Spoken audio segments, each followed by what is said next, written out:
I can't avoid a cheap shot. Yeah.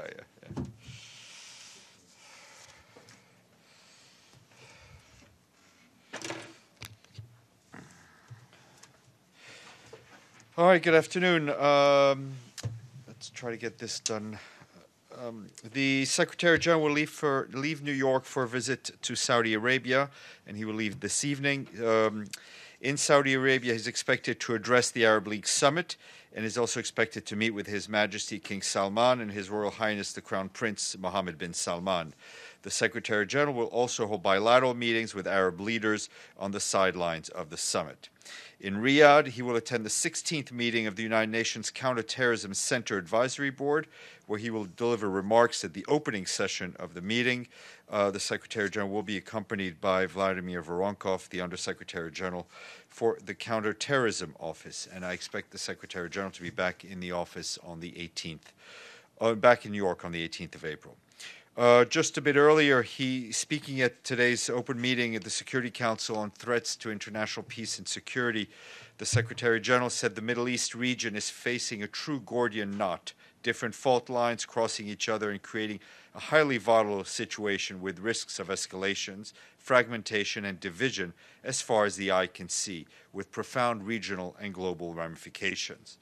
The Secretary General said he was outraged by the continued reports of the use of chemical weapons in Syria and reiterated his strong condemnation of the use of chemical weapons by any party to the conflict under any circumstances.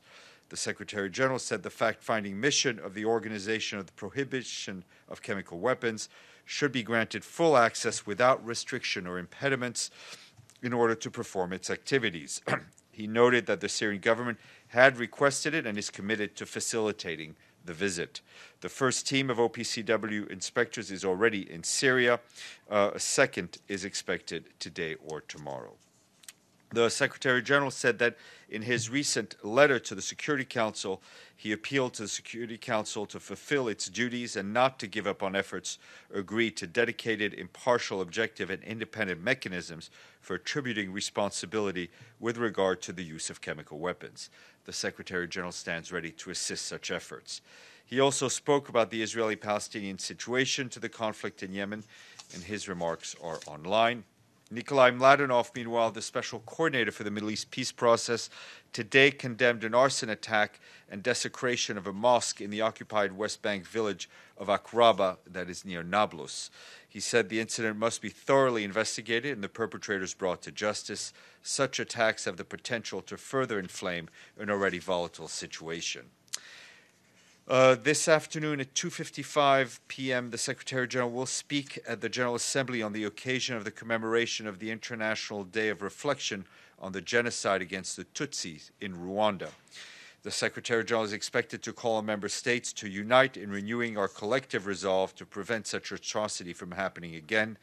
He will also say that the Rwandan people have shown reconciliation is possible even after a tragedy of such monumental proportions.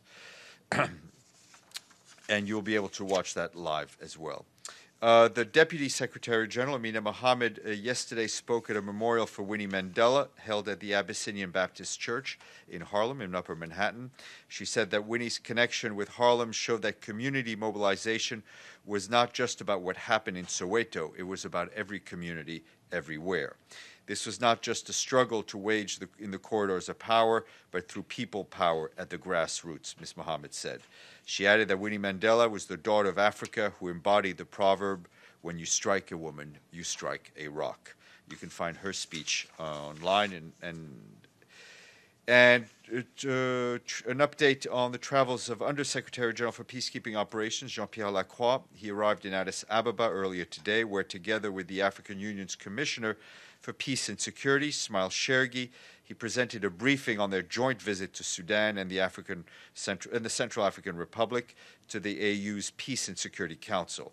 Mr. Lacroix is scheduled to have further meetings with the African Union Commission to discuss various areas of AU-UN partnership on peace and security in Africa. And his Deputy Assistant Secretary General for Peacekeeping, Bintou Keita, will visit South Sudan from the 15th to the 19th of April. She will discuss with the UN mission in the country and the government of South Sudan the implementation of the Security Council Resolution 2406, adopted last month, as well as recommendations made by the Dos Santos Cruz report on improving security for UN peacekeepers. She will also discuss with national authorities UN support for the peace process, as well as show how we can jointly address the catastrophic scale of sexual violence against women and girls currently prevalent in the country. She's then will travel on to Ethiopia to attend the Tana High-Level Forum on Security in Africa and the second High-Level Women's Leaders Forum for Africa's Transformation in Addis Ababa. And our humanitarian colleagues tell us that in Geneva today, donors pledged more than $528 million to support the delivery of urgently needed humanitarian aid to millions of people in need in the Democratic Republic of the Congo. The announcements were made at a humanitarian conference in Syria, co-chaired by the UN, the European Union, and the Kingdom of the Netherlands. The Undersecretary General for Humanitarian Affairs, Mark Lowcock, said the government of the DRC is providing leadership on the crisis response while the UN is supporting the government in playing a key role for its people. The conference was attended by 54 countries, in addition to numerous organizations, UN agencies, and non-governmental organizations. Announcements were made by 22 member states and Organization for Humanitarian Action in 2018. And UN and its partners require $1.68 billion to provide life-saving and protection assistance to 10.5 million people in the DRC this year. The UN is working in close partnership with the government of the DRC following a follow-up event at today's conference at a time and place of convenient to the government. Meanwhile, on a related note, I have a senior personnel announcement to make. Today, the Secretary General is appointing Lieutenant General Elias Rodrigues Martins Filho of Brazil as the force commander of the UN peacekeeping force in the Democratic Republic of the Congo, MONUSCO. He succeeds Lieutenant General Derek Mgwebi of South Africa. The Secretary General is grateful for the General Mgwebi's dedicated leadership at the head of the UN mission. Lieutenant General Filho has a distinguished military career with the Brazilian Armed Forces spanning more than 35 years. His bio is in my office. Also want to flag that today the Secretary General's envoy on youth, Jayathma Wickremesinghe, is in Mexico City, attending a seminar to take action on the Sustainable Development Goals organized by UNDP and the Mexican government. On Monday, she will be in London to deliver a keynote address at the Commonwealth Youth Forum, and Thursday she'll be in Sofia in Bulgaria, where she'll take part in the closing of the European Youth Conference. We'll have more details on her travels throughout the week. Report to note, the 2018 report of the Interagency Task Force on Financing for Development was released today. Its findings that most types of development financing flows increased in 2015. However, the report, which contains a detailed analysis of the financing challenges related to a 2030 agenda on the SDGs, warns that risks could derail development progress. And after Brendan is done, at 1 p.m. here, Panos Mumtsis, the UN Regional Humanitarian Coordinator for Syria, will brief you on the humanitarian situation in Syria by video conference. On Monday, 1:15, press briefing here on Indigenous Peoples' Collective Rights to Land, Territorial Natural Resources. Speakers will include the Special Rapporteur of Indigenous Peoples and the Chair of the Permanent Forum on Indigenous Issues. At 3 p.m., a briefing by Catherine Markey-Hewell, the head of the International Impartial Independent Mechanism for Crimes Committed in Syria, along with the Permanent Representative of Liechtenstein. They will brief you ahead of the first informal debate on the IIIM, which takes place on April 17th. Finally, we say big thank you to our friends in Kingston, Jamaica, for paying their dues in full. This brings up to 78. Khalas. Mr. Bryan. Steph, we heard the Secretary General warn of the dangers of escalation today, saying the Cold War was back with a vengeance. Are we to take from that he is opposed to US-led airstrikes? I think the Secretary General will respond if and when airstrikes happen. The Secretary General's message to all parties involved is don't do anything that may lead the situation to spiral even more out of control. Follow-up. Has he taken a view on the legality of possible airstrikes? I think the Secretary General will have an opinion once something happens, and we will see exactly what happens, but we're not going to comment on the hypothetical. Yassine. After what happened in Syria by Douma and old Ghouta, still, they send him food and medicine. I heard they stopped. They have nothing. People dying. I watch the news in the morning. It's no food, yes, nothing. We've had difficulties, as you know, getting humanitarian aid in. The continued fighting, the insecurity is making it even more challenging for our humanitarian colleagues and the brave Syrian partners that work with them to go where the people are needed most. There are still people that have not been able to access humanitarian aid. And I think, as the Secretary General said, I mean, in the end, all that we do here is we have to keep in mind, first and foremost, how to stop the suffering of the Syrian people. What do you think? It's better going to be next week? As you said, the situation changes almost hour by hour on the ground. As soon as we are able to get aid in, we will. Mr. Lee. Sure. I wanted to ask you again about this situation in the Central African Republic where 17 bodies were put in front of the UN base. You said yesterday you hadn't seen Mr. Victor Montero's quote, but I want to ask you now, there's a published report saying that 21 people were killed, quote, including women and children. And there's a quote from the UN saying that those killed had been somehow manipulated. Is that a reference also to women and children? And again, you'd said that they're going to investigate, and I tried to find yesterday during the AOB whether there's any provision for payment of compensation if, in fact, UN forces killed women and children inadvertently. First of all, in Bangui. there is a SOFA and a standard SOFA with procedures inside.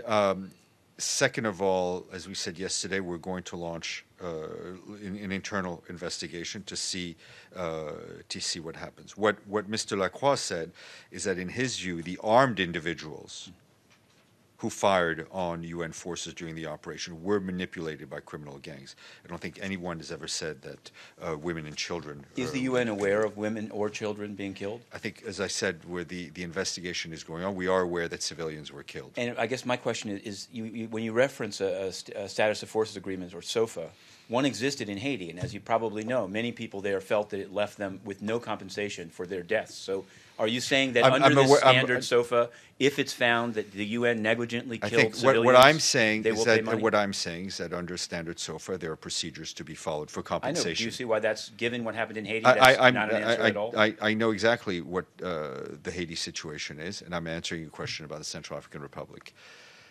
Signore. Thank you very much. The Secretary General said the Cold War is back, and he's keeping saying this, the resemblance. But there is another factor that is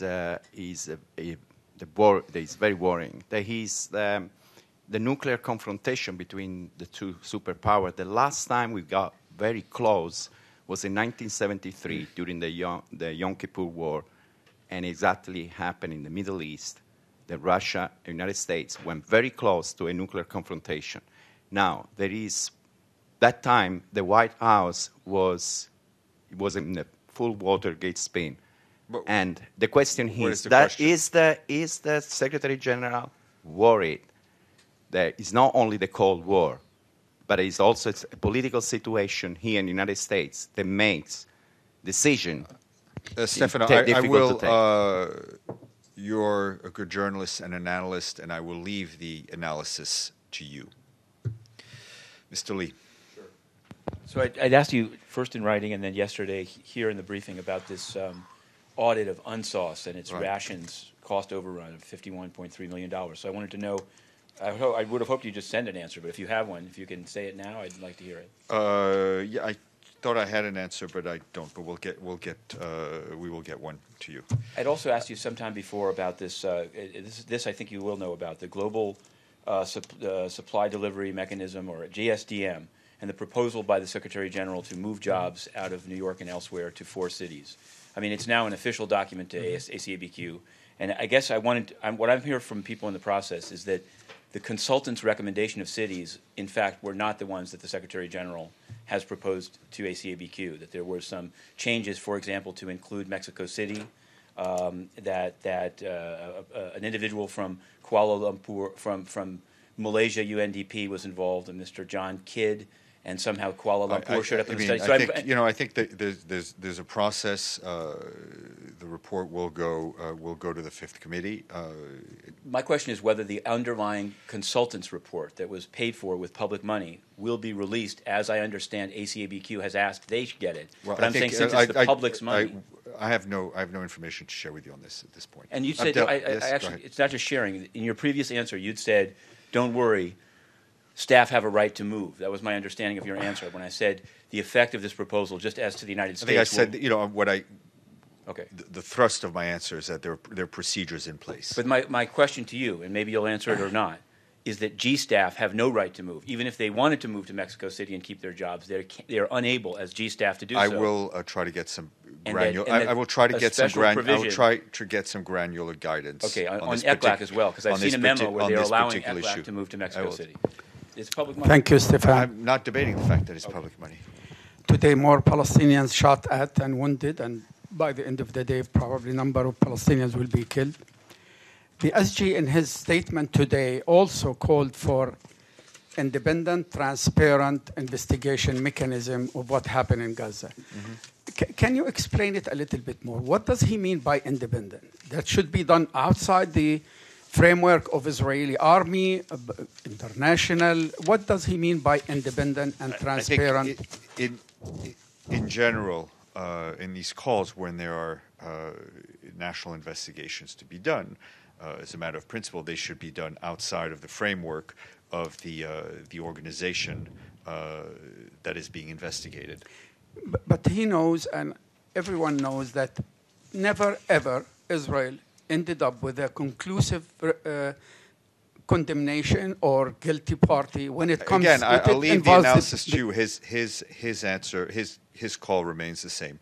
On UNSOS, the Support Office for Somalia, I can tell you that the UN Board of Auditors looked into the matter in the fall of 2017, acknowledged that the cost overruns were due to the air delivery of rations. The air deliveries were necessitated by the deteriorating road conditions and a surge in attacks by al-Shabaab by using improvised explosive devices on supply routes. As the costs increased, the UN office reprioritized its own aviation plans to take more responsibility for the delivery of rations, and the mission discontinued its contract for air delivery of rations in October of 2016. But having seen the audit, can I continue? With I was answering a question he had asked before you came in. Everybody will get their piece of me. Sure, I just want to say, because the actual audit says that the UNSOS should have checked with headquarters and didn't. And I've also seen a photo. Is there a new head of UNSOS, and is this individual who recently met with the Secretary General? There is a head that we announced. Okay. Is she aware? Is she still in New York? Can she do? I don't believe she is. She is in New York. Abdelhamid, would you like to ask a question?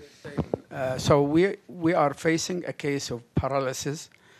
The Security Council is being prevented from doing anything because of the U.S. position.